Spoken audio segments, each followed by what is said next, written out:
Just very quickly, where you were born and raised. I was born in Aberdeen, Washington, 1967, and I lived between Aberdeen and Montesano, which is 20 miles away. How do you spell that? Montesano? Yeah. Montesano. And I moved back and forth between relatives' house throughout my whole childhood and Your parents until high school. Split up young. Yeah, when I was 7. And do you remember anything about that? Yeah, I remember feeling ashamed for some reason. I was ashamed of my parents I couldn't face some of my friends at school anymore because I desperately wanted to have the classic typical family, mother, father. I wanted that security. So I resented my parents for quite a few years because of that. Have you made it up with them now? You get on better with them now? Well, I've always kept a relationship with my mom because she's always been the more affectionate one. Yeah. My father, I haven't talked to him for about 10 years now, up until this last year where he seeked me out as backstage at a show when we played in Seattle. And for a long time I always wanted him to know that I don't hate him anymore. Just I don't have anything to say to him. I don't want to have a relationship with a person that just because they're my blood relative, they bore me. They're not, and my father isn't capable of showing much affection or even carrying on a conversation. So just because of the last time that I saw him, I expressed this to him and made it really clear to him that I just didn't want to have anything to do with him anymore. But it was a relief on both our parts, because for so many years he thought that I really hated his guts,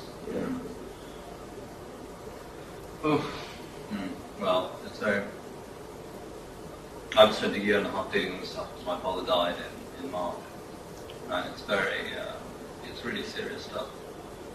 It really fucks you up. Yeah. Did you have a good relationship with him? No, but we made it up in the end. Mm-hmm. I'm really glad we did. I know but I just felt I had to do it. It's really important to do that, to make amends. Yeah. And if you can do it before you almost have to, like at a time where if you know that someone is going to die, it's at least it happened. Well, I'm very lucky in that I had a year to deal with it, but it was very, very painful. Yeah. I'm very glad to say. But you can't duck it. That's what I've done all my life, though. I've always, quit jobs without telling the employer that I'm quitting. I just wouldn't show up one day. Same with high school. The last 2 months of high school, I quit. So I've always copped out of things all my life. And so to face up to my father was, although he chose to seek me out, Sure. But it was a nice relief. Do you write about this at all? I mean, was it lyric on Server Servants? Yeah. Yeah. It's the first time I've ever really dealt with any parental issues. I've hardly ever written anything obviously personal to myself or to anyone else on that scale. I like it. Well, I'm obviously allergic to that whole subject anyway, so it did leap out, as I say, one of the things that leapt out.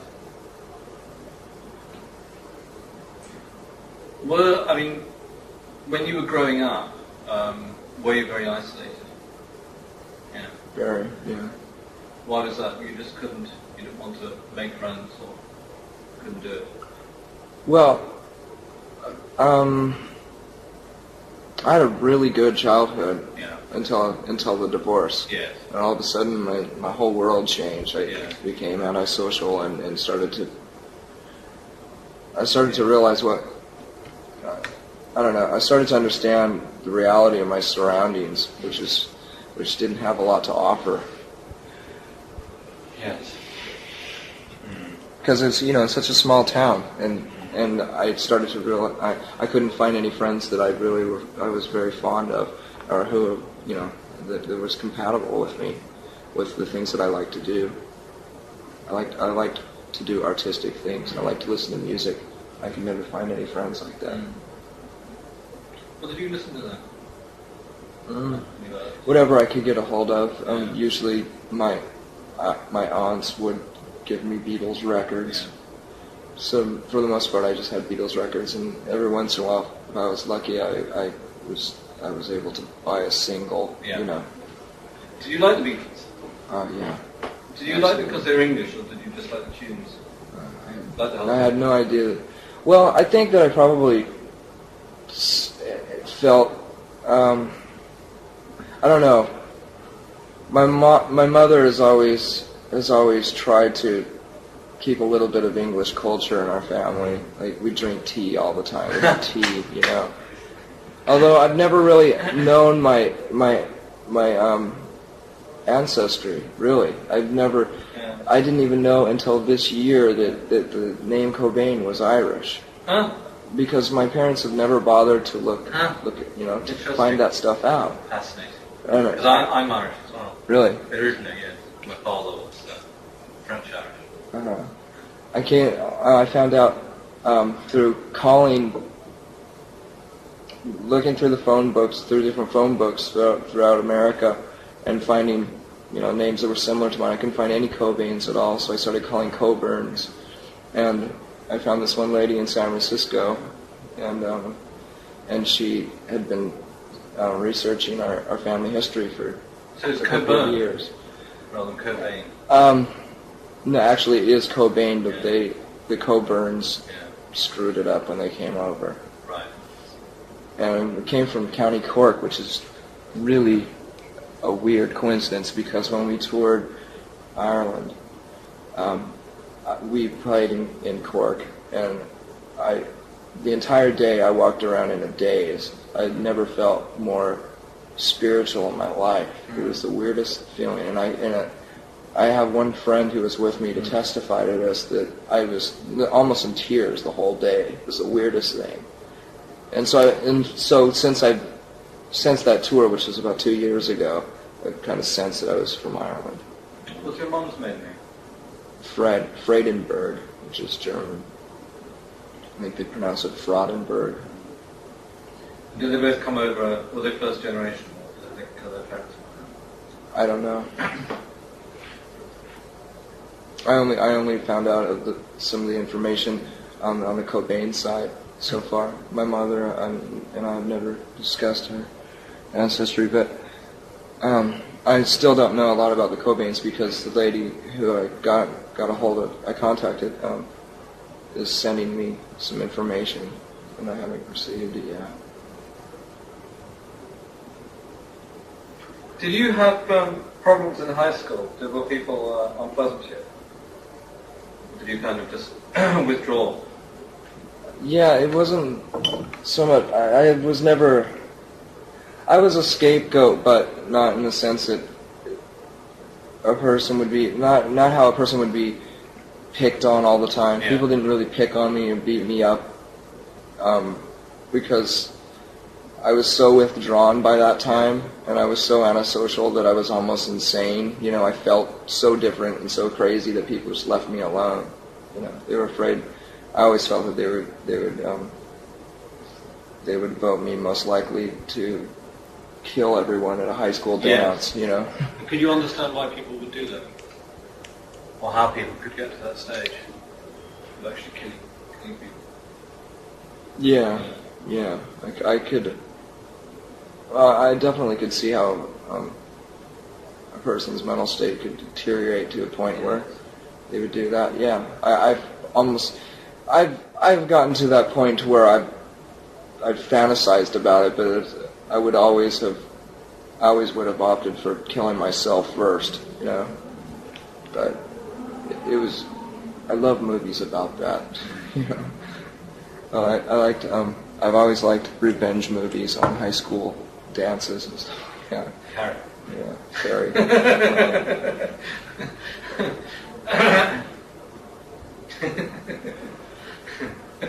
Such a great film, Carrie. That bit at the end where the thing comes out too. Yeah. I was in a cinema last week and they were just like, right at the end, it's great. Yes, I can see that. It's a kind of emptiness, in a way, you don't really get anything. Really? Quite weird, but there's an emptiness in this country that you don't get anything. There's a basic sense in America, which I don't get any. There's two things I feel about America that want to come here. One is that, unlike England, where in England you do feel connected to everybody around you, in a funny kind of way. You do feel as though, yes, you are recognisably on the same planet. Right. Unless you really are in an alienated state, and I was in that state for a while. Basically, the feeling is, yeah. And also, to me, there's a huge hole in this country, which is the eradication of Indians. Absolutely. And I just feel, at first when I went to Syracuse in upstate New York, back to see REM, I got this really weird vibe there. And it really spooked me out. I was thinking, fucking hell, there's something missing here, it's so empty. And I figured out because of all the Indian names. I thought, well, not surprising, really, you know. Yeah. And I see that as being a really interesting, it's something about America that I don't think a lot of English people understand. And I'm not sure if I do, it's just a sense of that. Yeah, where I grew up, there were Indian reservations. There's probably, I think, 3 Indian reservations. So depressing to go there. It was right on the ocean, and there would be. And I think there was a time in the early '60s where the government decided to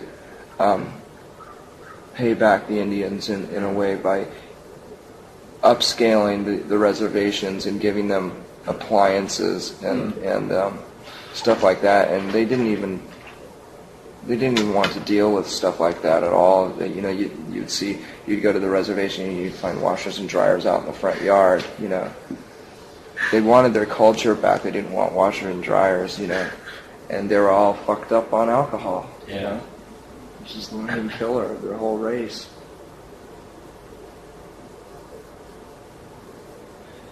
Indians were considered the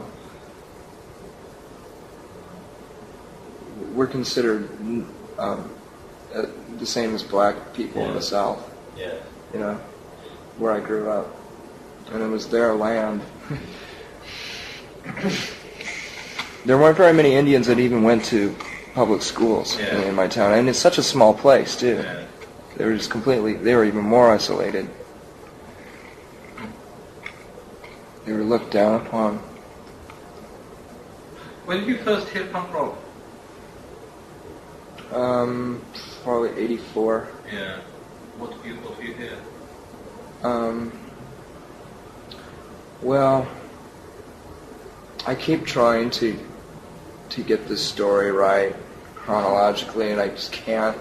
I remember I heard I found Sandinista at the library. Yeah. And I hated it. Yeah. And I thought, if this is what punk rock is, then I don't want to have anything to do with it. And It's not good rock. it's too bad because, you know, I wanted to hear punk rock forever. I mean, ever since Cream started covering, like, the Sex Pistols' last tour. I mean, I would read about them and just fantasize about how amazing it would be to hear this music and to be a part of it, you know. And I was like 11 years old, you know, and I couldn't possibly follow them on the tour or anything, you know. And the thought of just going to Seattle was just impossible. Yeah. It was 200 miles away. My parents took me to Seattle probably 3 times in my life, from what I can remember, and I was always on a family trip, you know. So I was always trying to find punk rock, and of course they didn't have it in our record shop in Aberdeen. And then Buzz Osborne, actually, I probably bought like Devo and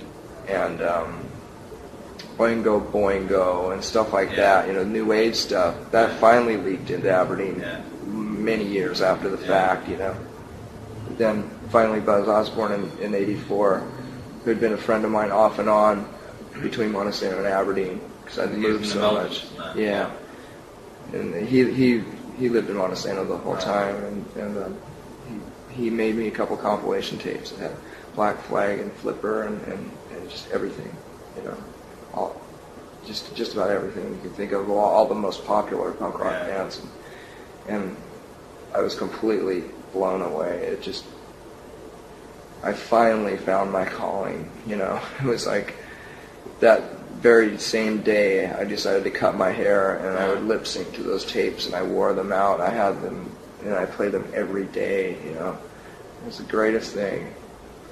And I'd already been playing guitar by then for a couple of years, and I was trying to play my own style of punk rock, what I thought it would be. I knew it was fast, and it had a lot of distortion.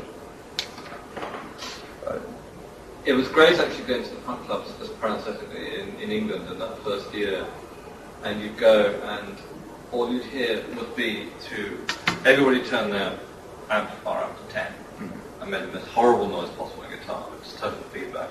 And all you'd hear for a year, the guitar sound, but all you'd hear would be out of the speakers, would just be this drone. No melody. Right. You can hear it on the Slits record, on those very early Slits records, like the Y record, all the titles on the record. You can hear that sound. You can't hear it on many records. You can hear it on the Slits record. Whenever I hear that record, I just, wow. It was so great. Sorry. Go ahead.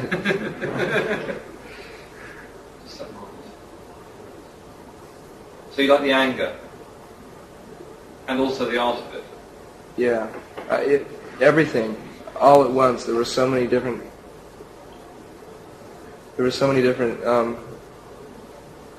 Things going on at once, because it expressed the way I felt socially and politically and just everything. It was the anger that I felt, the alienation. And also, as what you're saying about the Melvins earlier, there's a real brain there and all that stuff. It's smart. It's not clever. Right. For so many years, I just couldn't understand why. Although I listened to Aerosmith and Led Zeppelin, and I really did enjoy, and I still do enjoy some of the melodies that they've written, some of the songs, but they're definitely lacking something. And it took me so many years to realize that it was just, a lot of it had to do with sexism and the way that they just wrote about their dicks and having sex, And that stuff bored me. When did you start to think about all that? I mean, it's very unusual for people in rock bands to think in that way. What do you mean? To actually not, even now, the music industry is a very sexist industry. A lot of rock bands are very sexist. Yeah. Where did you start to think about all that stuff? Did that come through punk? No, it was before that. I don't know.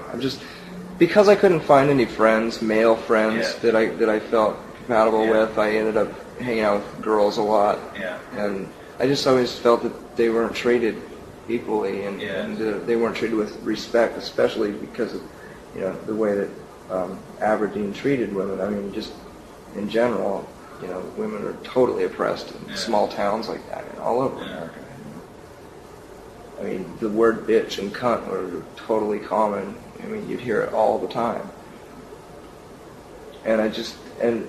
But it took me years after, it took me many years after the fact of realizing that those were the things that were bothering me. And I was just starting to understand what really was pissing me off so much.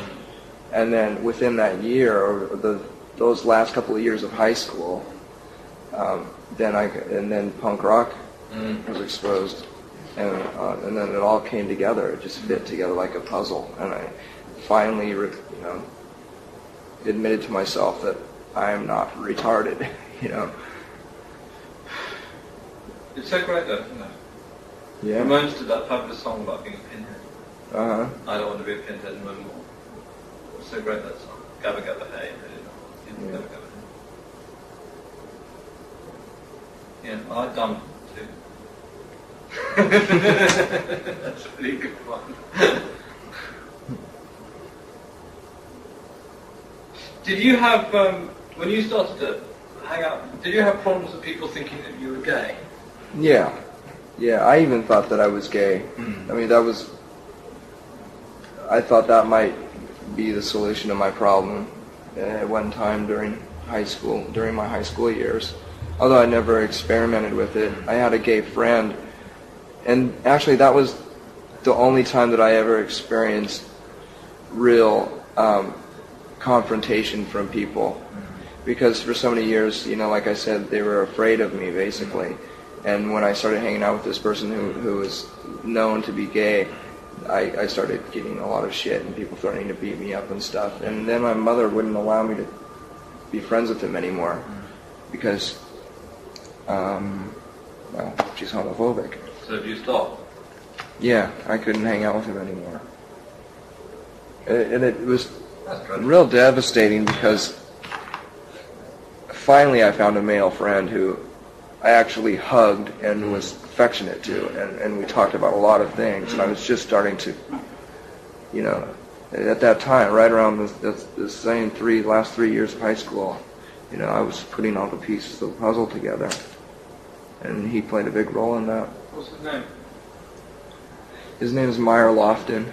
I haven't spoken to him for years.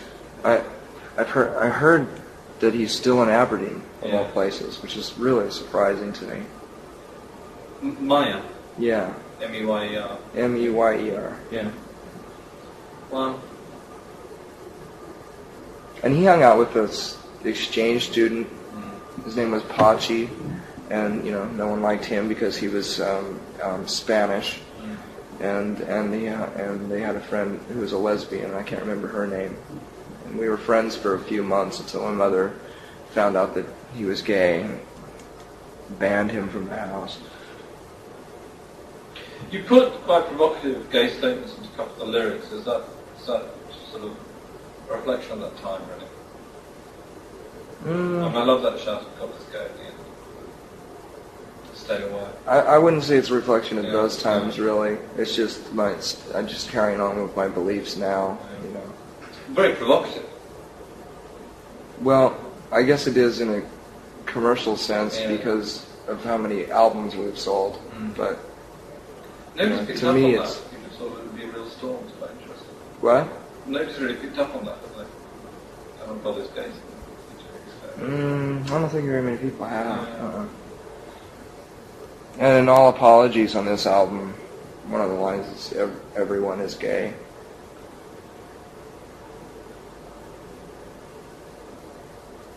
See, that's what actually one of the things that really hooked me in. The thing that first hooked me into Nirvana was On a Plane, which I just thought that was awesome. And I just played that, and I got the record. I just played that over and over and over and over again before I played the rest of the record. So that's my Nirvana track. We do an acoustic version of that now, and I wish to God we would have recorded it acoustically because it sounds so much better that way. So that line in it, as a defense, I'm used to expect. What's it about? Tell me. You knew I was going to come up with that one. No. Can you remember what it was? I mean, this is a fan's question. I wouldn't let myself off the hook. It's just very evocative to me, that idea of being on a plane. Classic alienation, I guess. I really, I cannot... Every time I go through songs with interviewers, it's... a lot of times I'll even have to change my story because I'm just as lost as anyone else, you know. Right. Because for the most part, the way I write, it's just from pieces of poetry, you know, just thrown together. I mean, you probably have read that somewhere. I've probably repeated it a million times. That's pretty much how I do it. I write poetry. Yeah, and when I write poetry, usually it's never thematic at all. Yeah. And so, you keep a notebook. Yeah, I have plenty of notebooks, and I just when it comes time to writing lyrics, I just steal from my phone. Then you put them together very quickly in a rehearsal or in the studio.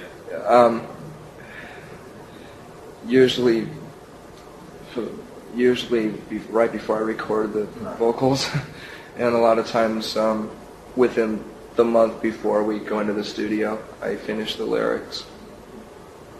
Sometimes, lyrics will come out of me within, 5 minutes, but for the most part, I'd say 90% of it is done at the last minute. Well, I won't ask you to explain because, in fact, I think that, that's not the way that they work. What? I don't think that's the way they work, but I think you explain. I mean, but there are definitely... There are instances in certain parts of the songs. I mean, you literally have to go through every song with me and almost every line for me to be able to. And I just can't think of some just off the top of my head. It'd probably be easier for me with this last record because there's few songs that seem to be more thematic than, or actually about something rather than just putting pieces of poetry together.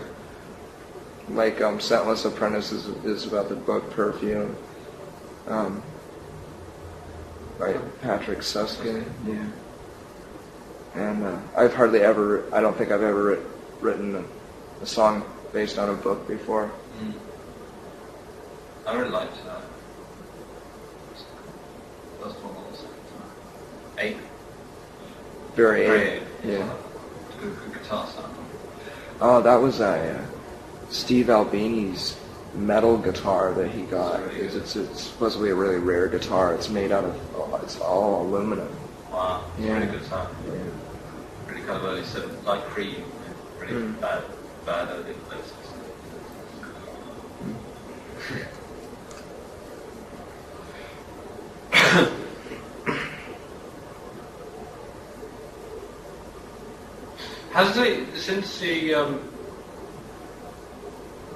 It seems to me that going back to the thing about gay politics, it is one of the things that makes you very different to a lot of other groups, because you still don't get many groups in the mainstream talking about that stuff or admitting it, and also talking about action, and also talking about feminist concerns as well, particularly in the format that you're using, which is basically male rock. Very few people do that. Right. Well, seems to be getting better though. Now that alternative music is finally being accepted, although it's in a pretty sad form as far as I'm concerned, but at least the consciousness is there, and that's really healthy for the younger generation. Have you ever had any problems with that from other acts or from people in the industry or even fans? Just being pro-gay and pro-feminist? Never. No. I never. Pansy Division covered Teen Spirit and reworked the words "Smells Like Queer Spirit" and thanked us on their liner notes. I think it said something like, "Thank you to Nirvana for being the most pro-gay, for taking the most pro-gay stance in the most commercially successful rock band." It's a really big news, It was that was a real flattering thing to see. I think it's really big news, Kurt. I think it's really important. It's just that it's nothing new to any of my friends or because of the music we've been listening to for the last 15 years. But I suppose it is different nowadays.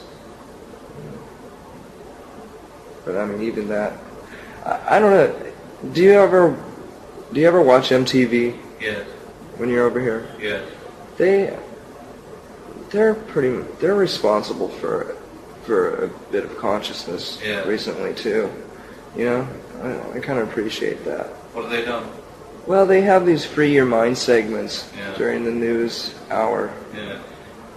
That usually they report on gay issues and stuff like that, and pretty much in subtle ways remind everyone of how sexist the wave of heavy metal was throughout the entire 80s, because all that stuff is it's completely dead almost, or it's dying very fast. Yes. And I find it really funny to see a lot of those groups like Poison and, well, not even Poison, but like Warrant and Skid Row and bands like that to be desperately clinging onto their old identities, but now trying to have an alternative angle on their music, and it gives me a small thrill to know that I've helped in a small way to get rid of those people, or to at least maybe make them think about what they've done for the last 10 years.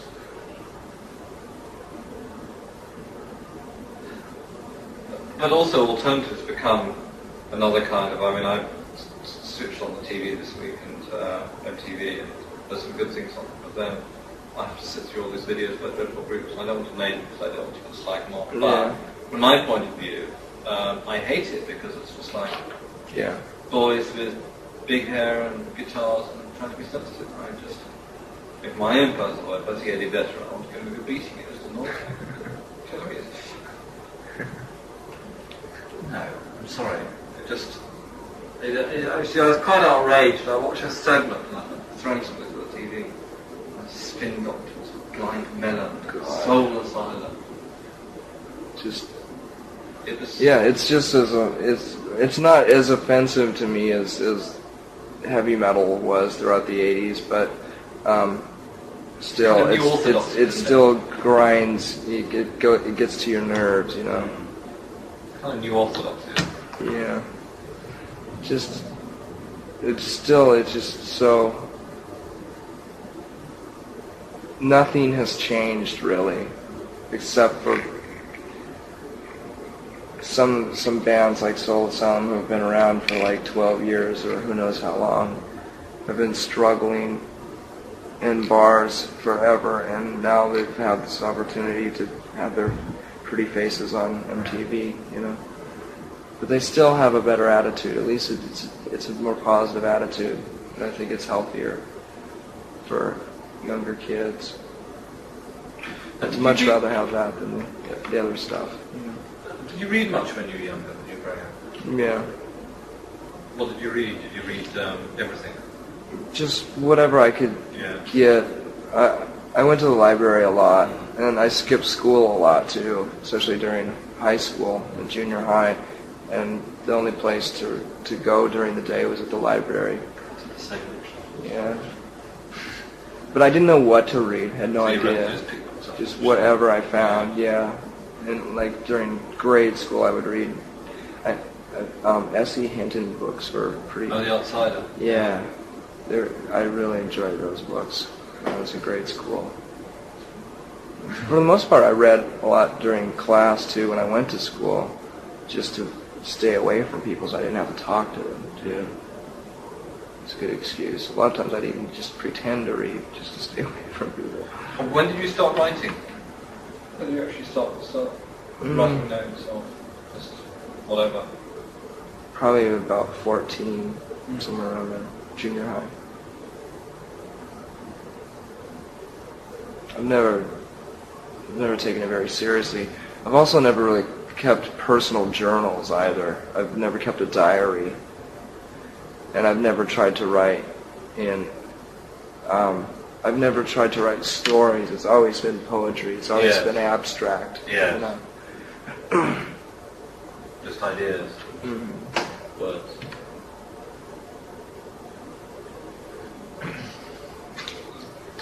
See, I think if you want to write, then just write stuff anyway, whether it's going to be published or not. Absolutely. Yeah. You either want to do it or else you don't. I find that when I'm not writing commercially, I still write. Mm-hmm. Maybe in bursts. I always have something going on, I keep notes and stuff. Right, I was...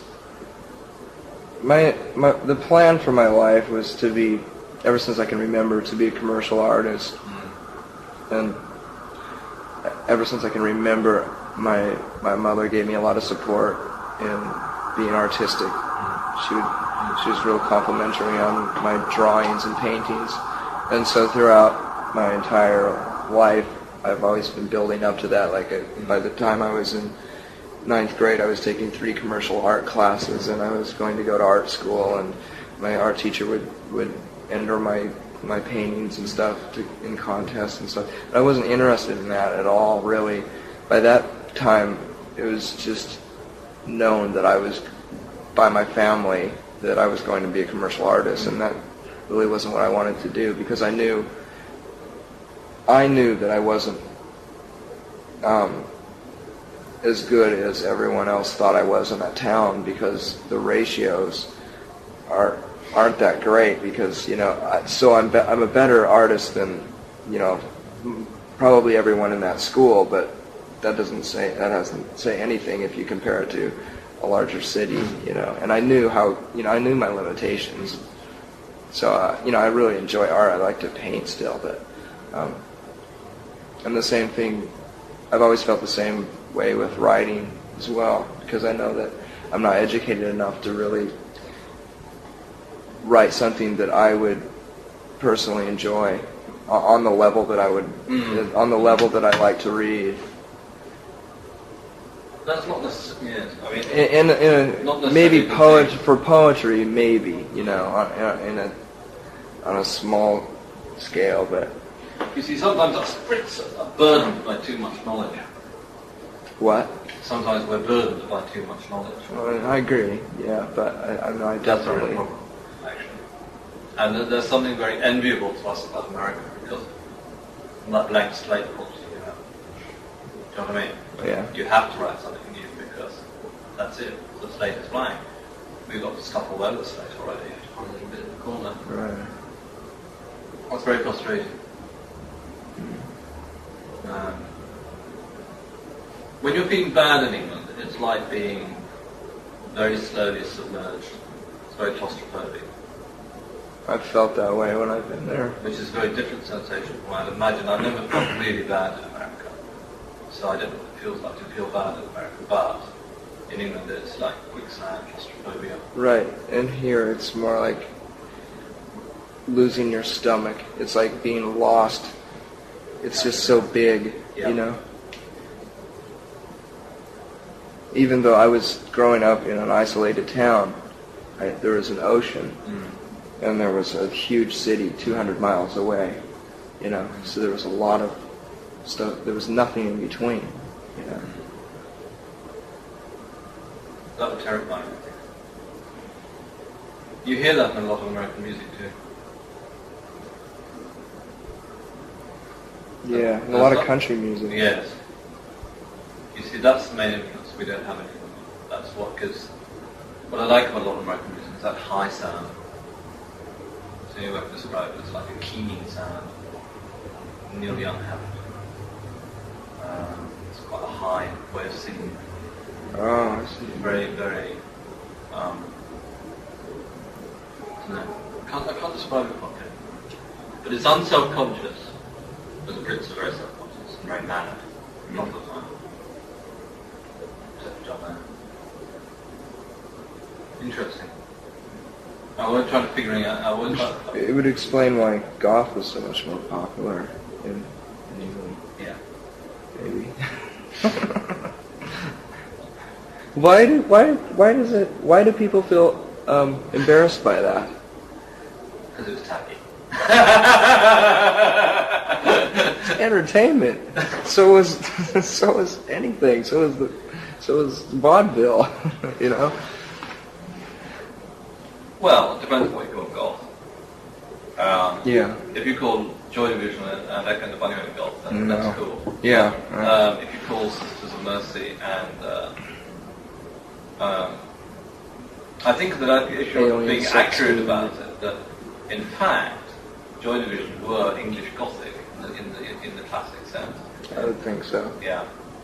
And actually, I started In an things- untacky way. They weren't tacky. I said in Yeah, an sorry. untacky way. They just went straight for it. Right. And actually, Manchester's a very Gothic city in the classic sense, and that even comes out in the dance records, which is really interesting. Gothic dance records. Really. There's a fantastic record, if you ever find it. It's called Voodoo Ray by a guy called Gerald, and it is fantastic. Gerald? By a guy called Gerald. That's the name of that. Called Voodoo Ray. It's a very early house track, and it's so brilliant. It's so weird. It's like really fucked up, but in a very simple, minimal way. But it's really odd, and it's also very dark. And the Smiths are very dark. I've always felt, like I've stayed away from Joy Division because I've heard a few of their songs and I know I would really like it, and just the mystique about it and the stories that I've heard about that band. I know that's the band to listen to of all of them, and Can we send you a tape? it's fairly easy to find Joy Division stuff here. Okay. I'm just waiting. But no, I can't think of anything that I ever listened to besides Black Sabbath that would ever. Well, it's pretty good. Yeah. Undefinitive. It is that sense of claustrophobia, and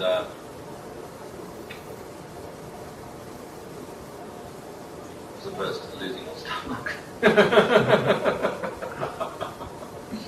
I'm really claustrophobic too. The most When did you terrifying first go to thought I England? can think of Yeah, sorry. is being locked inside of something in a closet or something. When did I first go to England? Sorry. 89, I think. You enjoy it? Yeah, first time especially. Yeah. But we went through the rest of Europe, and by the 7th week, I was ready to die, because we were touring with Tad. Yeah. I remember that tour being written about. It was 11 people, Everyone's about it. 11 people in a really small Volvo van with our equipment. You mean 12 at that? Right. 15. Depending on whether his stomach was empty or not.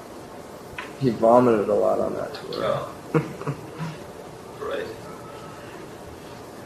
But every time I go back to England, I like it less and less, I think.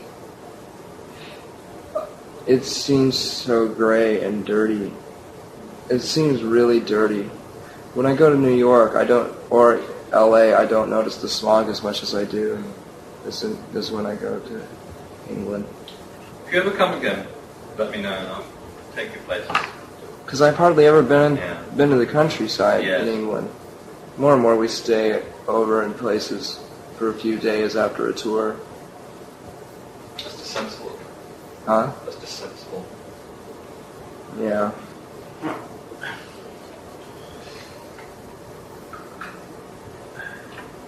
Can we go back to? I sort of think I don't really want to talk about Bleach in the early days. I think it could pretty much cover it. I mean, it's just sort of standard rock band stuff. I suppose what I want to talk about is just that. When did you first realise that something was happening with? What broke first? Was it Nevermind or Teen Spirit? When it started to break, whatever broke first.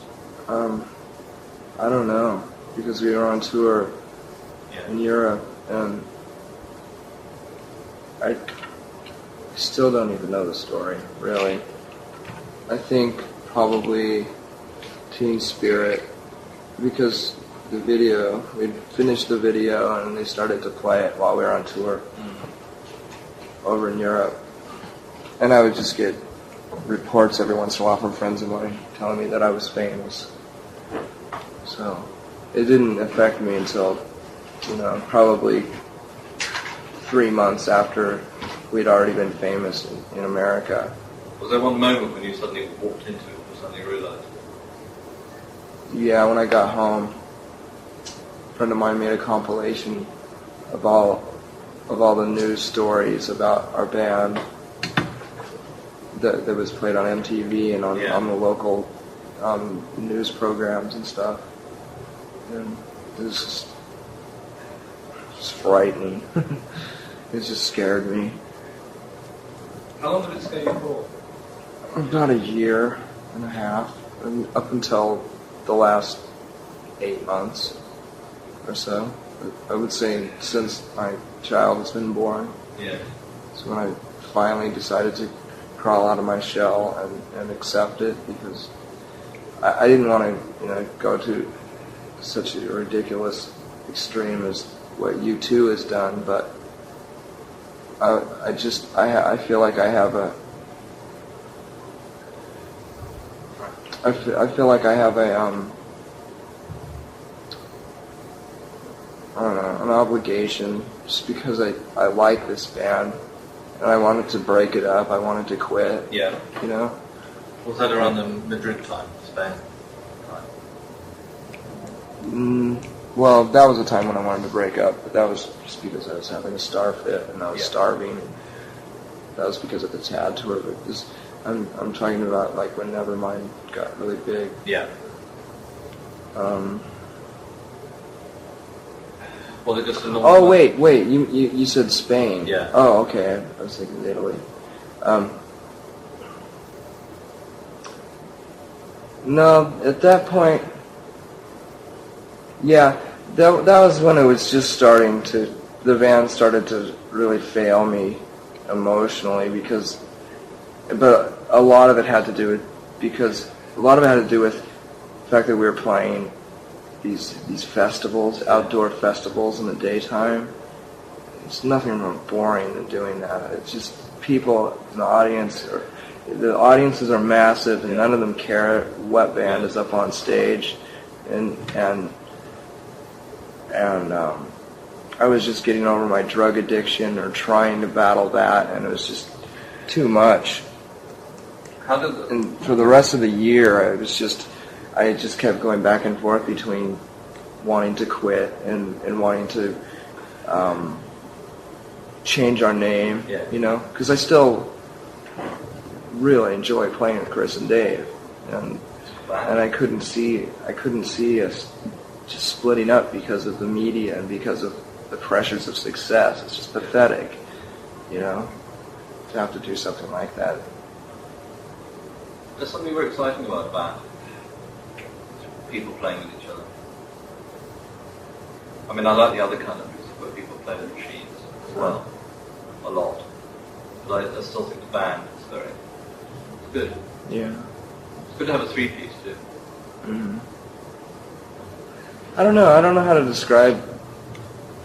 I really don't know if there is much of a conscious connection between Chris and Dave and I when we play live. Yeah. I don't ever notice. I usually never even notice Chris and Dave in my own world. Yeah. And I'm not saying that it doesn't matter whether they're there or not. I'm not saying that I could hire, studio musicians or something. I know it wouldn't be the same, but never is with bands. Yeah, the original band or pretty near. Right. Ray Davies of the Kinks once said something to me really interesting. He said, "We've had lots of Kinks, but the real Kinks was the first one. Mm-hmm. The four of us when we started. We started together for 5 years. It's a really good thing to say. It's never the same after that. It's the original band. It's always the original band. Right. And when for me, the original band is you, and Dave. I know you had other drummers. Right. Well, I consider that the original band too, because it was the first time that we had a drummer that was competent, And for some reason, ever since I've been in this band, I've always needed a really good, solid drummer. I mean, there's plenty of bands that I totally love that have terrible drummers in them, but it just wasn't right for this music. At least it isn't right for the music that we've written so far. I mean, I'd love to be able to switch places with Dave and try to write some songs that way. There are countless, and there are all kinds of things we could still do, you know? Will do. Will, yeah. You see, what to me you've done, I mean, you haven't really worked tours since what, about a year. Yeah. You've bought yourself time. I've recuperated. You could sell more records if you kept on touring. Oh, yeah. That's what Pearl Jam did. Could have kept the record in the charts or something. No, I absolutely had to have some time off. And the drug addiction didn't get in the way until after we had time off anyhow. That didn't really have much of an effect on. I didn't get into the drugs until the time that it was after we were off of after the tour that I started doing drugs, so I didn't get to see the band, fall apart because of drugs. When did the tour stop? I don't remember. Let's see, it was probably February, March. I think it was in February. 92, a year and a half ago. Yeah. Why didn't the drugs stop? Was it just around? Was heroin just around? I had done heroin for about a year, off and on, and then I've had this stomach condition for like 5 years, and there were times on tour, especially during tour and while off of tour, where I just felt like a drug addict because I was starving, and I went to all these different doctors and they couldn't find out what was wrong with me, and I tried everything I could think of, change of diet, pills, everything, exercise, stop drinking, stop smoking. Nothing worked, and I just decided that if I'm going to feel like a junkie every fucking morning and be vomiting every day, then I may as well, take a substance that kills that pain. And I can't say that that's the main reason why I did it, but it has a lot to do with it. It has a lot more to do with it than most people think. You found out what it was? The stomach? No. You still have it? Every once in a while, yeah. But for some reason, it's just gone away. It's just, it's a psychosomatic thing. My mom had it when she was in her early 20s for a few years, and it just eventually went away. She was in the hospital all the time because of it. Maybe you're feeling a bit better in yourself. Yeah, especially since I've been married. I mean, ever since I've been married and I've had a child, since within the last year, everything, my whole mental state and my physical state has been just almost improved 100%. That's great. Yeah. Fantastic. I'm really excited about touring again. I mean, that's really good to totally, hear. Yeah, that's really positive. Yeah, I've never been more optimistic. I haven't felt this optimistic since right before the divorce, Yeah.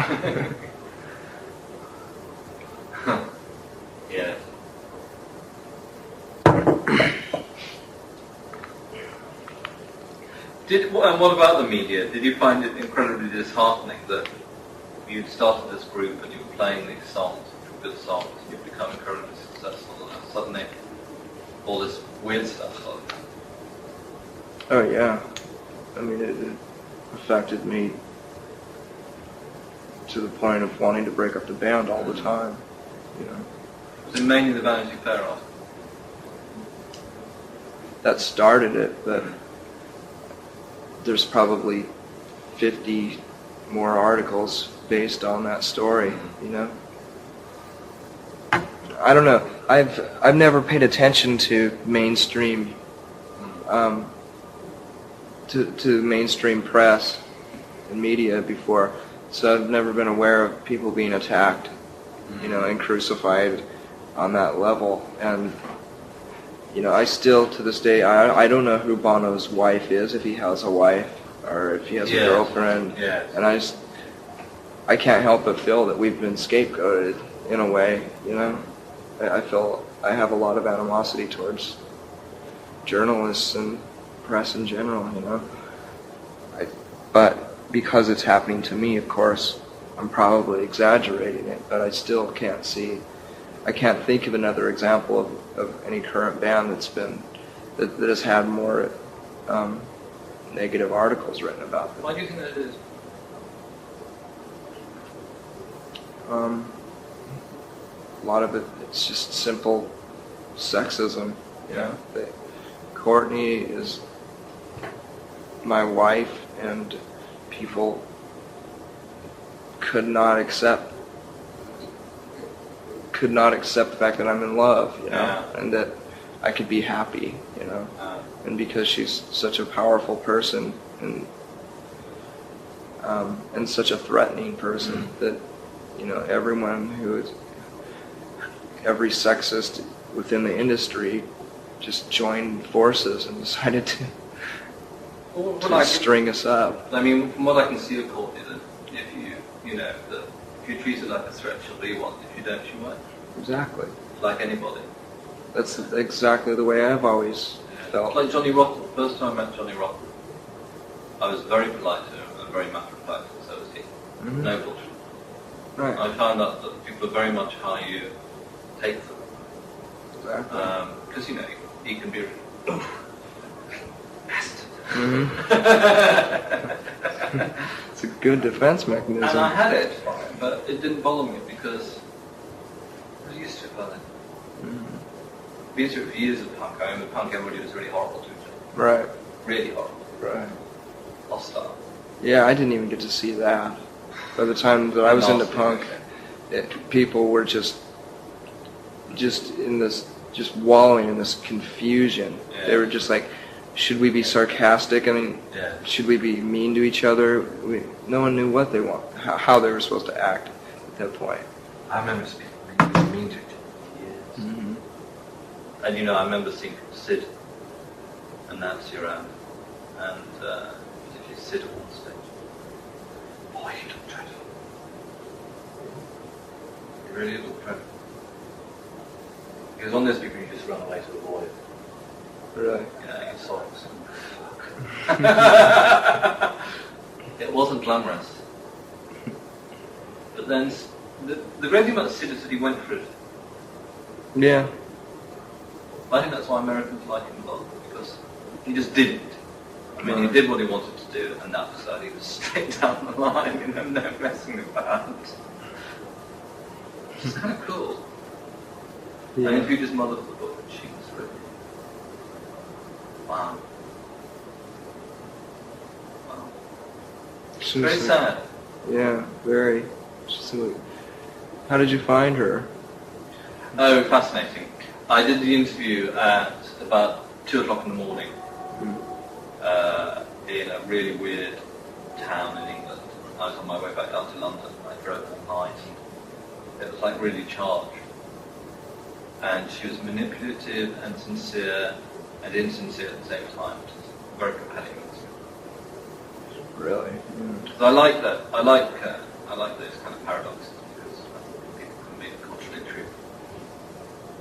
Or, you know, so they can have 2 different things at the same time. Okay, 3 different things at the same time.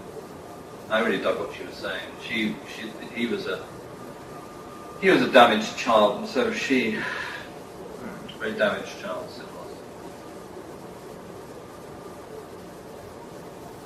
That's why he was so strong for punk, because punk was all about damaged children.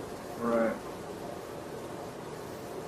And he was probably really happy to finally find his calling. Oh, absolutely. Yeah. Yeah. Oh no, he did find his calling. Yeah. He was the Sex Pistol. The Sex Pistol. Forever. And lied and backed off. He did, to some extent, what you've done. He was yeah. Which I admire him for. A lot of admiration for John. Yeah, me too. Now, no, but then, yes, very much so. Public image was great. Yeah, no punk. They did this great song called House Is Not Home Is Where the Heart Is. Did you ever hear it? What album is it on? It's on the B-side of Flowers of Romance. On the second side of Flowers for Romance? Oh, no, the single. Oh, no, I don't have the single. Really? I love that album. That's my favorite. Well, it's been album. re-released on CD in England, and it's got this track as an extra track on the end of it. Really? It's brilliant. Right. Because it sounds so recorded underwater. It's like that drowning sound that's going on above. That drowning sensation that you get in England. Wow. Slowly submerged. Quicksand. I wonder if Johnny Lydon didn't. I wonder if he accomplished more with PIL than he did with the Sex Pistols. I think it's artistically. With what he wanted to do. Artistically more. Yeah. But as a phenomenon, no. Right, exactly. But I think Flowers of Romance is a terrific album. Yeah, I do too. My favorite. It's a really, really good one. And in fact, that's one of the reasons I got on with John, because I said that really early on in our conversation. He really liked that, because nobody really talks about it. Flowers of Romance is fantastic. Yeah. A single. Fantastic. I listen to it all the time. That was very incentive. And I'm very proud, you know. I'm very proud of a country that can produce that. I'm very proud that England, which in so many ways is so lame. I mean, this is my main thing about England, is that I love it, but it's lame. You know, it's Mickey Mouse. I mean, let's get real about this. It's a small country, which used to be significant, is becoming more insignificant. And I now, which I never had before, have a real sense of wonder that we can produce this stuff that people want to listen to around the world. And within England, it's really undervalued. Right. Nobody treats it seriously. Now, I get all sorts of shit, but when I did that book, I got all sorts of shit for treating it seriously. And yet, these records. Oh, yeah.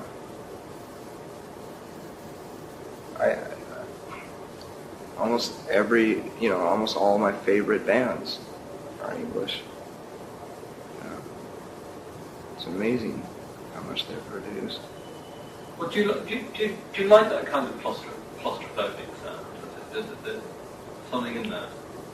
I think so.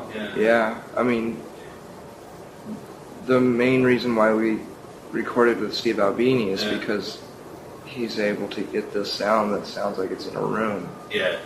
And the room is no bigger than this. Yeah. You know? Yeah. It's not a hall. It's not trying to be larger than life. It's Yeah. it's very in your face and real. Yeah, that's good. But like the Melvins tonight.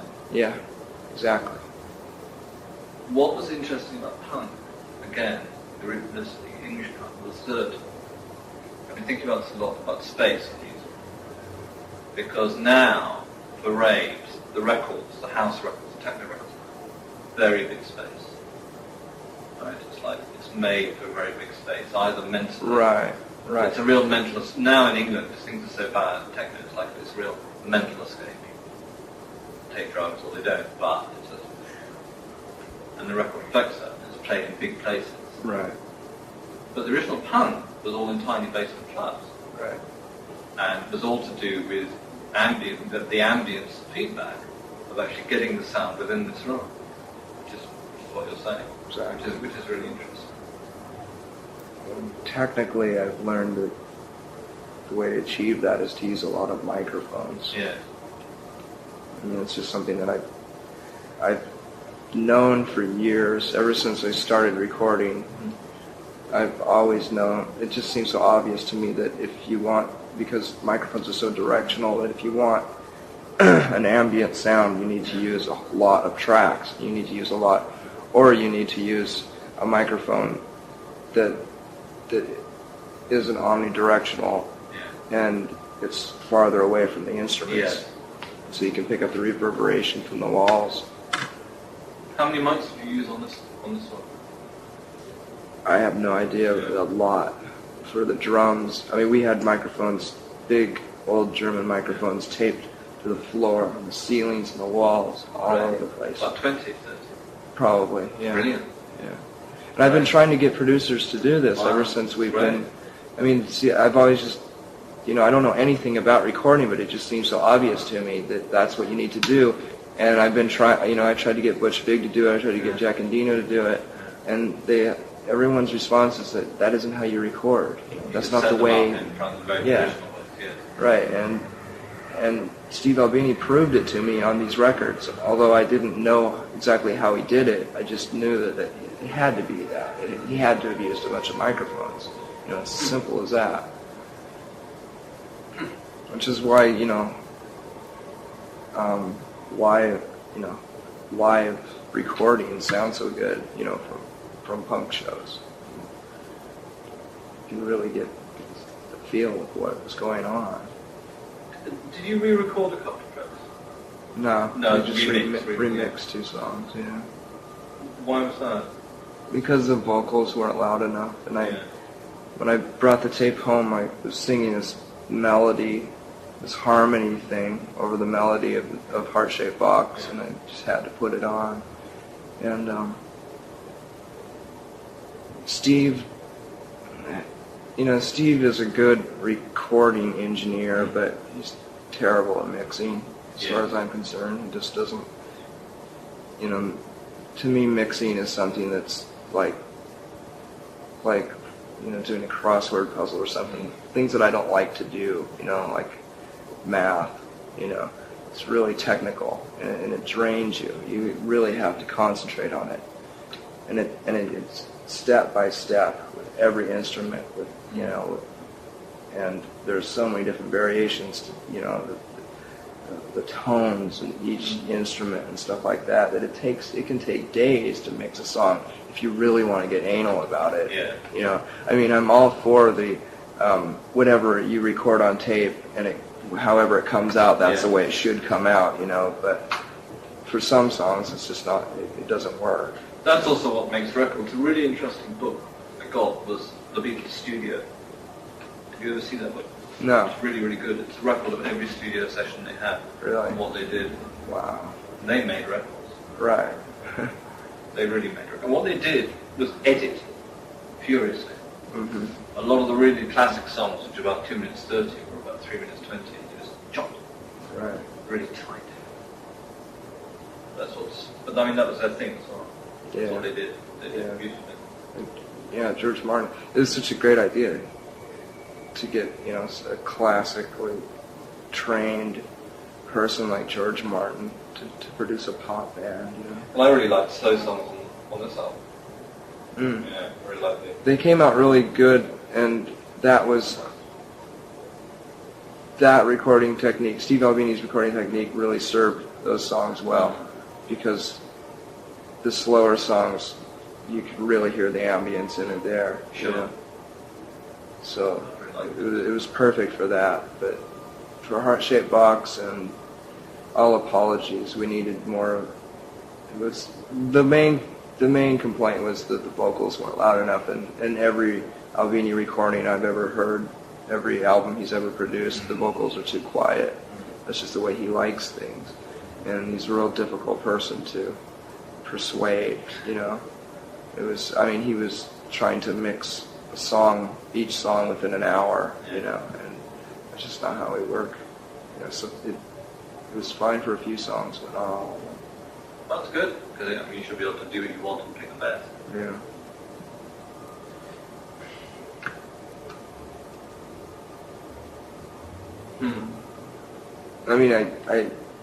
I've never thought I would ever enjoy talking about the technical side of recording, this is as far as it goes, but it never made any sense to me before. I just I don't know. It's making records though, isn't it? Yeah. That's exciting. Because I know very little about it as well, but little I know. It's part of. I don't think it's a bad thing to talk about. It's just as interesting as talking about, sensational press stories. Yeah. I was really depressed, I got a lot of the cuttings, and I read through all the press stuff, and I just thought, well, a lot of this stuff is really boring. Yeah. And the group aren't talking about anything really intelligent a lot of the time. They're just talking about gossip. And it's this all kind of terrible rock gossip, and I really despise that. It's like all the stuff I remember from 15 years ago. I just thought, fucking hell. Haven't we advanced? No. Really.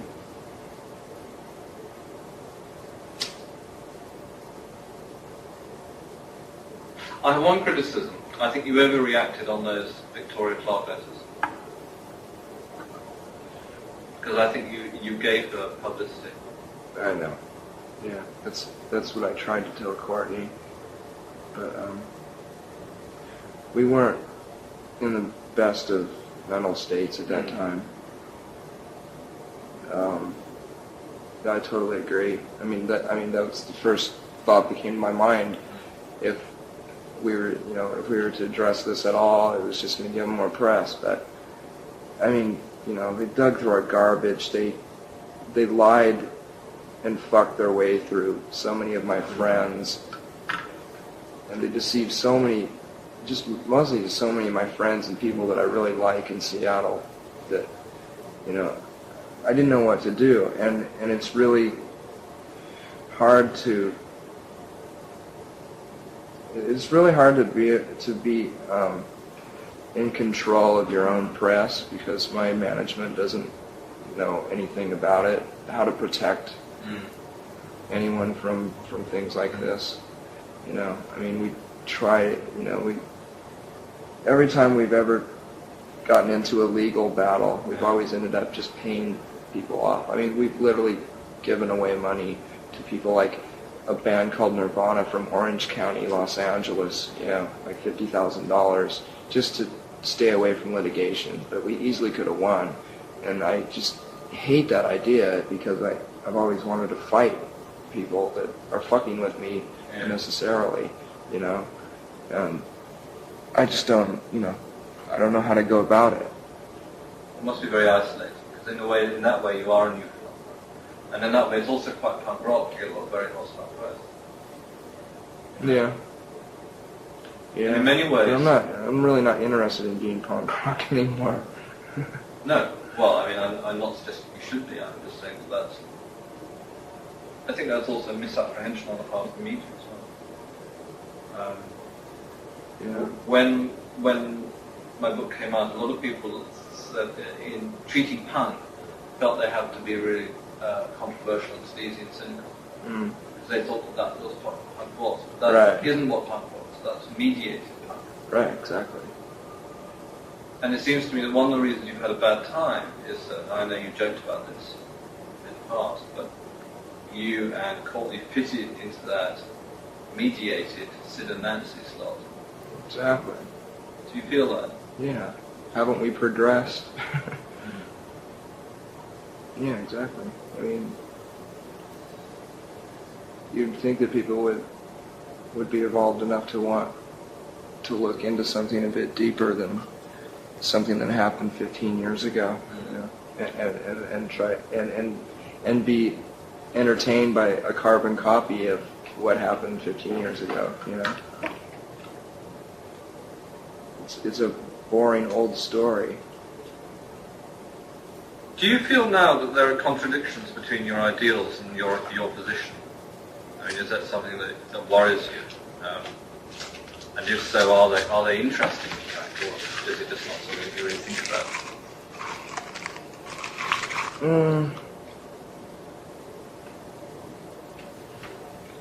I don't know. I don't know anymore, because I know I was probably a lot more contradictory a year and a half ago, because I was blindly fighting against something I didn't even know what I was fighting for. Yeah. I didn't know what I was doing, and to a point I still am. Like I said, I don't know how to deal with the media. Yeah. The only thing I've learned is that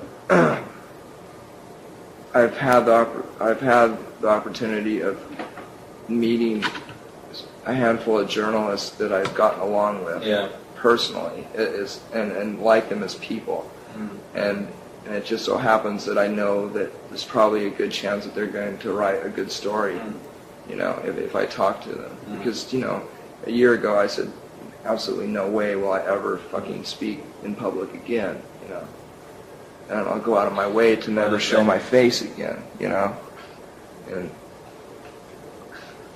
And I'm not going to let a rock band or a handful of evil journalists to, you know, dictate my fucking life.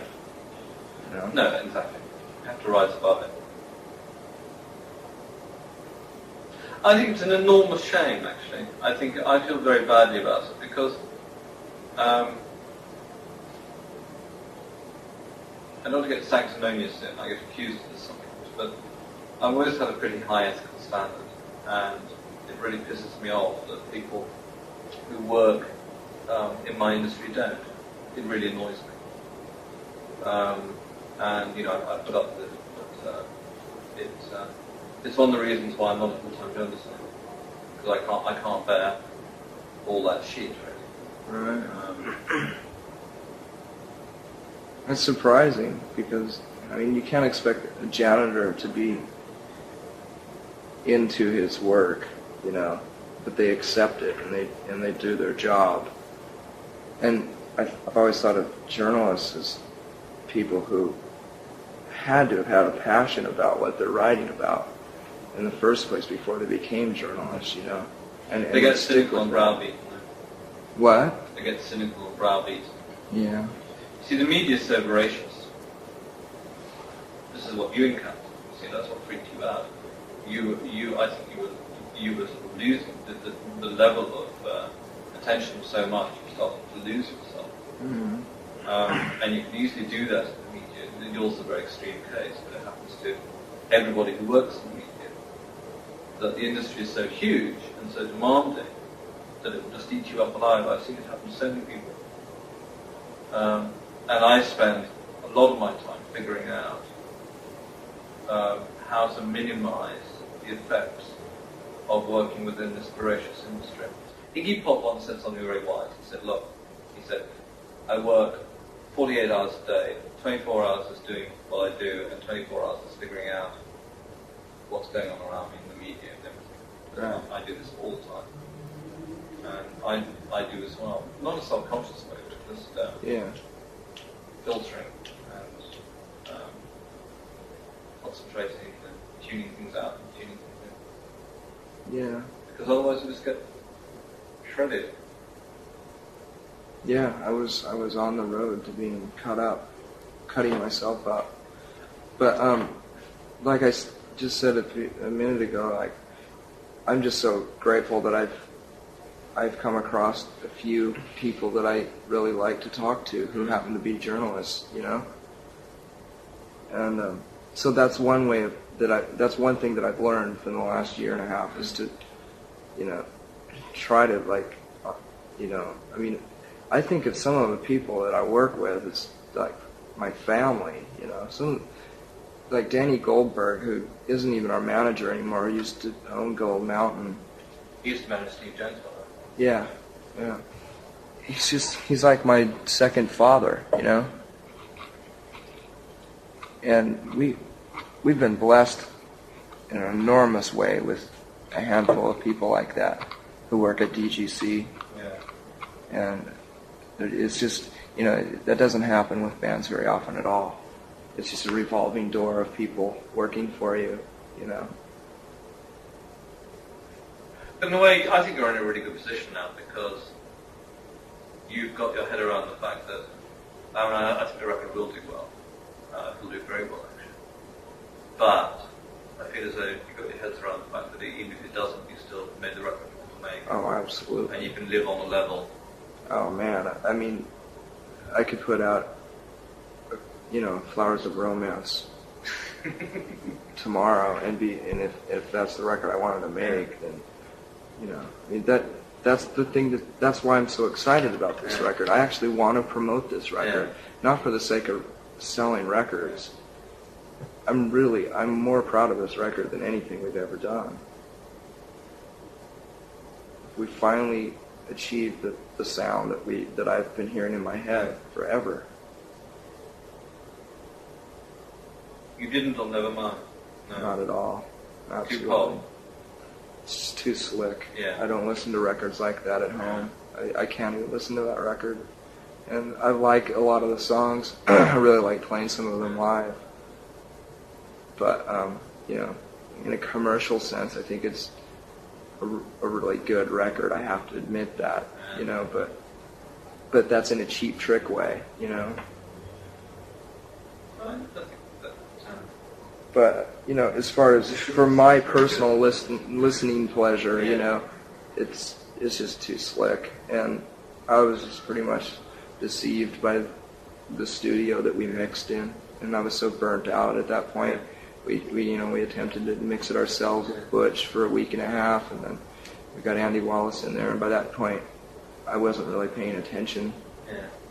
I just didn't really care as much as I had before with the other record. Just tell me something, were you or are you a narcoleptic? What? Were you a narcoleptic? No.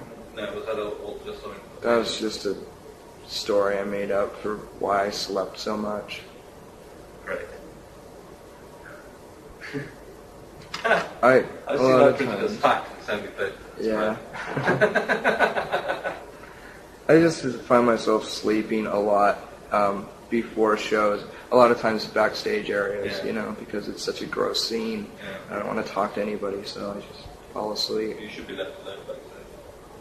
Yeah, there's so many people that we know now. You know, so many friends and stuff that come back there that I can't ask them to leave, and I don't want to, you know, act like Axl Rose and find my own bus or my own, you know, back room area. So what happened on the MTV Awards then?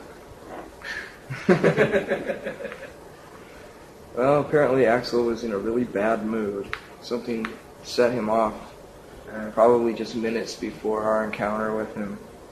And we were in the food tent, and I was holding Francis, and he came strutting by with 5 of his huge bodyguards and a person with a movie camera.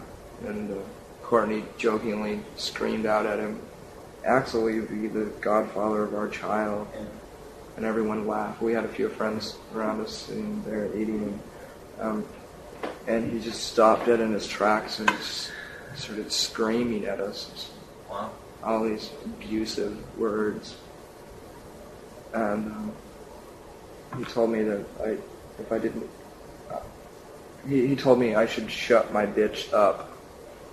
And so I looked over at Courtney and said, "Shut up, bitch." And everyone started howling in laughter, and Axl just kind of blushed and ran away. And then afterwards, you know, Dave, after we were done playing our song on this, have you seen a copy of that? It's really funny. Yeah, Dave was screaming, "Hi, Axl," and then Duff wanted to beat Chris up afterwards. That's the one where Chris hit his head with the guitar. Yeah. It was so funny because you were trying to be cool and smash up your instruments and really fucked it up. It's really good. I remember watching. That's happened so many times. It's, you know, the impressive finale, and you end up kind of looking really stupid, but that's great too.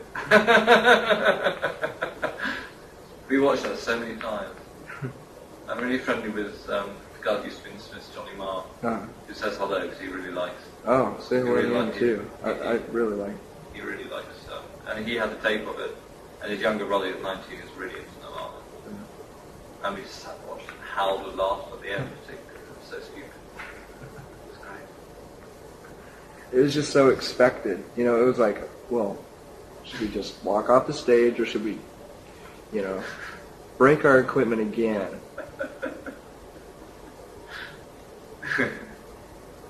God, the emotions that were going through us during that whole day were just so intense. Because up until just minutes before we played, we weren't going to play because we wanted to play Polly. I mean, we wanted to play Rape Me, and MTV wouldn't let us. And so they were just going to replace us if we didn't play Teen Spirit. And we ended up playing Lithium. I spit on Axl's keyboards right before, right, because this stage, you know, we were sitting on the stage that really brought adult. us up. It was either that or beat him up. But his, we were down on this platform which brought us up hydraulically, on the stage, and I saw his piano there, and I just thought, oh, I have to take this opportunity. And I spit big goobers all over his keyboards.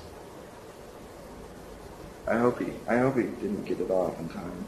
It's kind of great though. That's what should happen in pop music. Bands bitching at each other. It's really fun. You see that happens in England all the time. Yeah. And it's really English people are great at it. They're masters at it. I mean, God, it's so entertaining. That's kind of really good actually. Gets it. It's like it's funny. Somebody I know met Axl Rose and said he's just this huge closet queen. You don't understand. You sort of I'm saying that. I said, yeah, he's a bit girly. All that kind of. Anyway, poor old Axl. We're talking about him. There's a song called Bad Scene on. Mm-hmm. I just loved it. And was that stuff important to you? Oh yeah. Yeah. Very. It was my introduction to a lot of stuff that preceded that. Like just like Daniel Johnson and Half Japanese and stuff like that, and Velvet Underground. Yeah. I mean, I'd been in Velvet Underground for a lot longer before I heard Beat Happening, but there's a whole scene, Yeah, I like the Velvets. I love the Velvet Underground. I saw them at Glastonbury. What? I saw them at Glastonbury. Really? Yeah. How were they? He was squealing. He behaved really badly.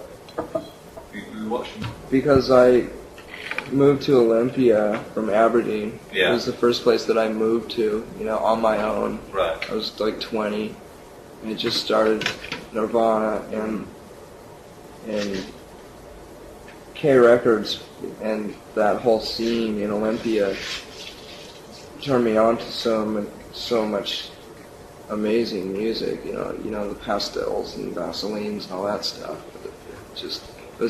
I thought, every couple of years I feel like I've gone as far as I can with being introduced to something new, and then something like that hits me, and then it gives me life for a few years.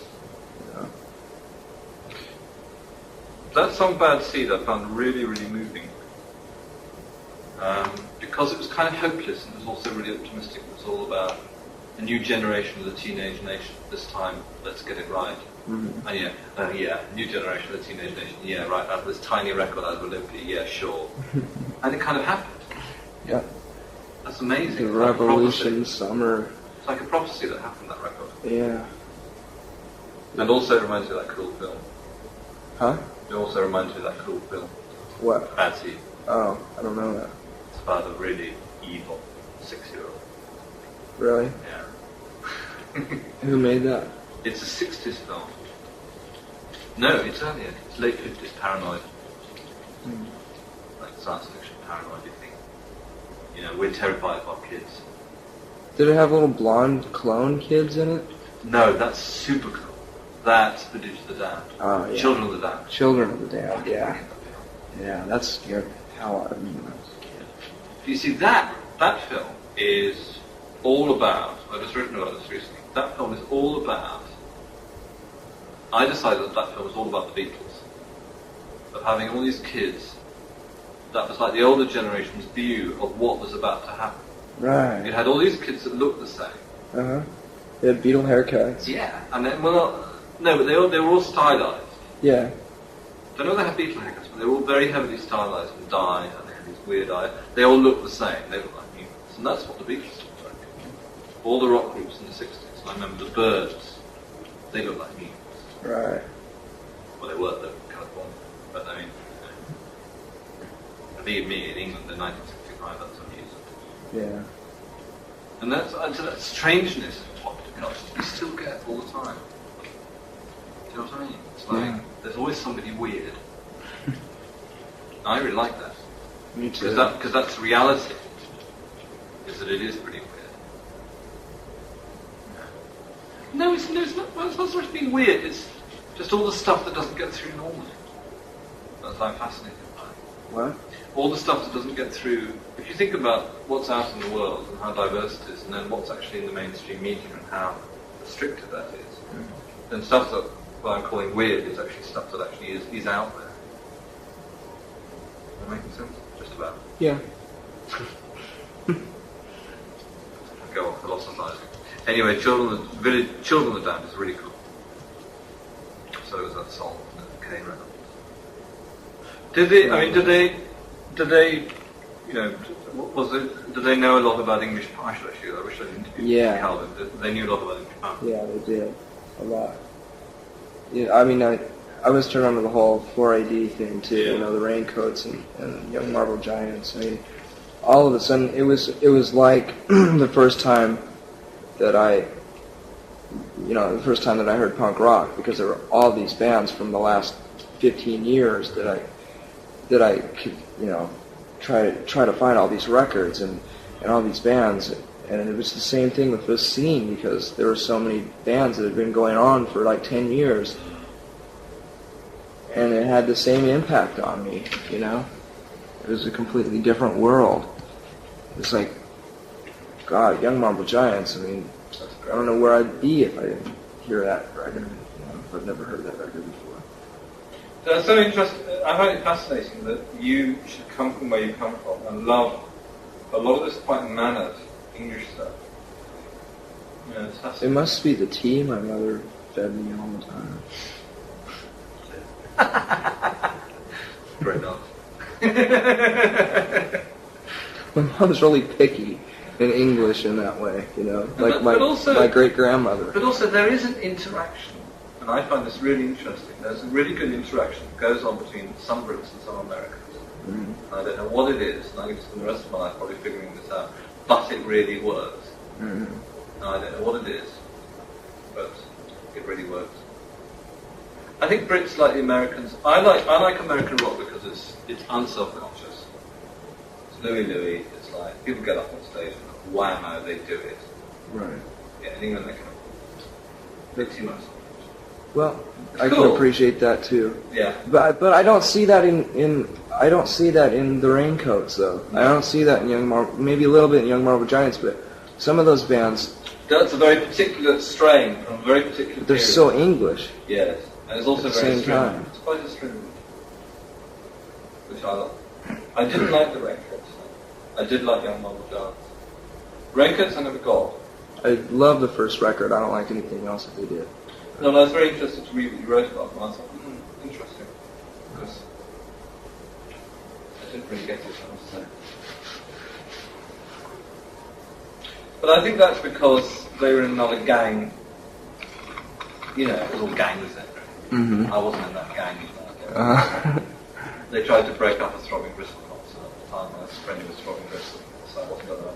That concert was wild. It ended up in a huge fight. Really? It was really serious shit.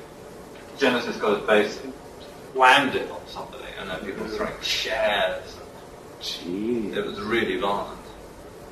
So I saw a couple of really. I don't talk when we play, but I really love the interaction that Mudhoney, like Mark Arm, come up with these really funny, sarcastic comments to people in the audience, and that kind of bond is so great.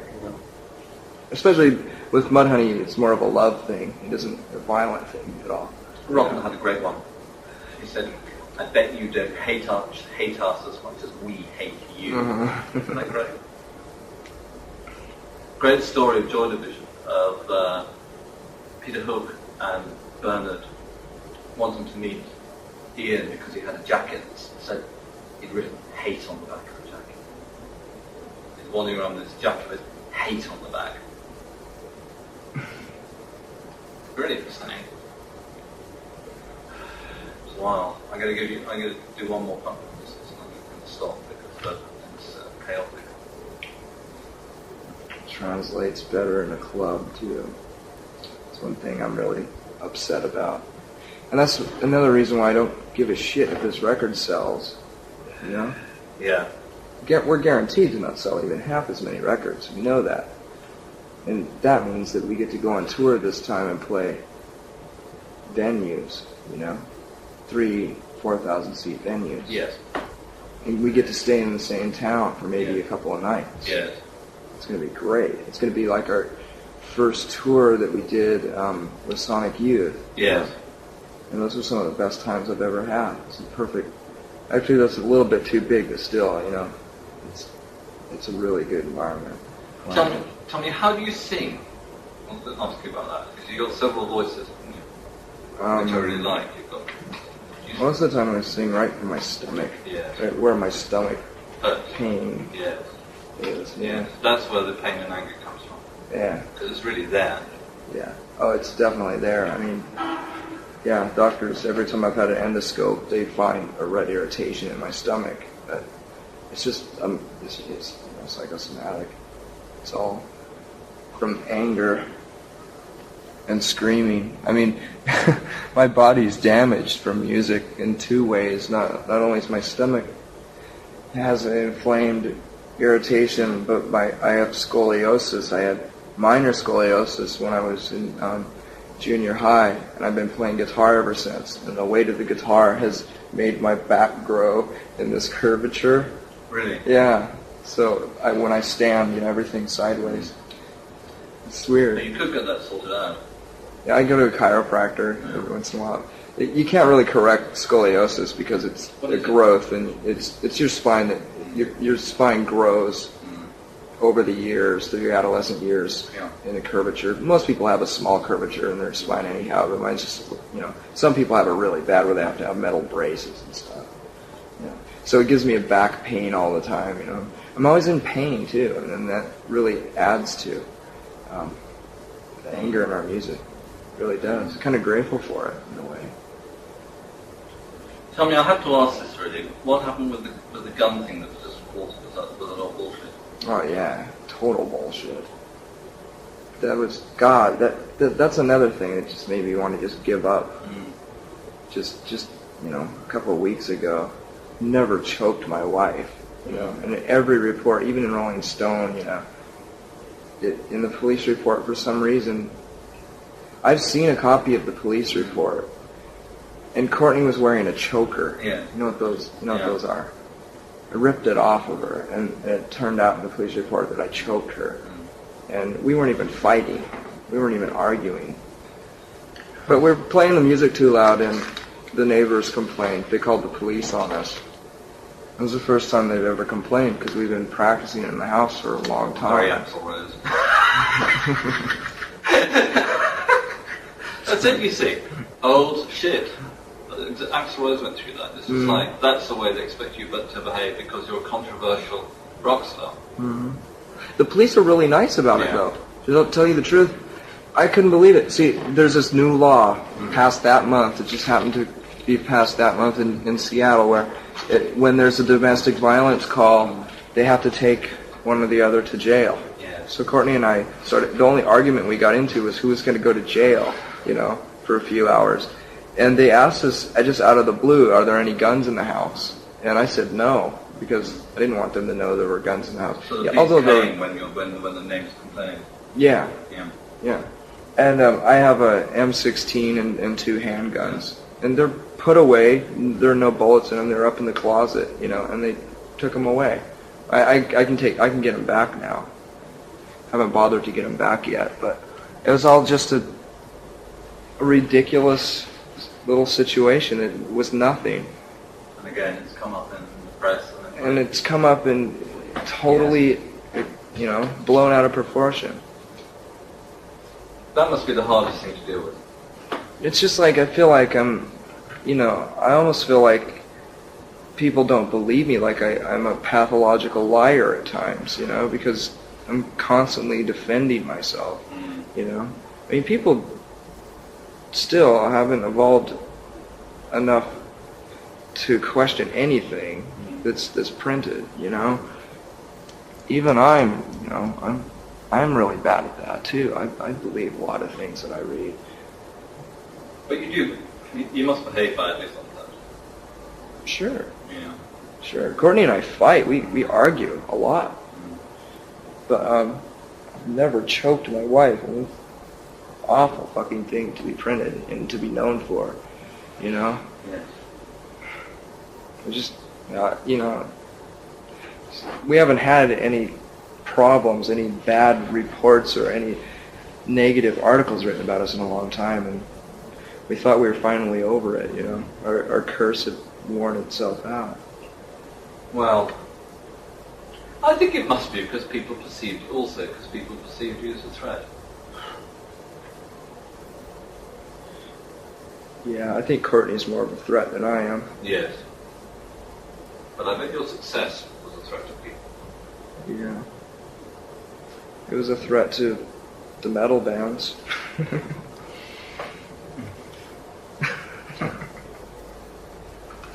So what are the plans for the record? Just to tour it a little bit? To tour 6 weeks Yeah. in the States, starting in October. Right. And then I don't want to commit to anything until we see how I feel physically after that, and then we'll go over to Europe. And I'm sure we'll be over in Europe to support this record within the year. I'm not sure when. I don't want to set the whole year's worth of touring up. Yes, I suppose I wanted to ask you, because I find this very interesting, and I think we should wind up quite soon. There seems to be a tension in that, I'm trying to say this simply, in a way you define yourself as punk then, you used to. Not defined, but you're very imbued with that spirit. Influenced by punk, yeah. Right, okay. Now part of that spirit was that it wasn't a cool thing to be successful. Mm-hmm. Did that cause a problem? Did you think that? Does that cause a problem? Well, it's like the idea early of failing punk was more isn't very attractive in punk. It's very yeah. punk, the idea of being failing. I mean, Right. that's the word. Well, that's not how I perceived early punk. I thought that the Sex Pistols wanted to rule the world, and I was rooting for them,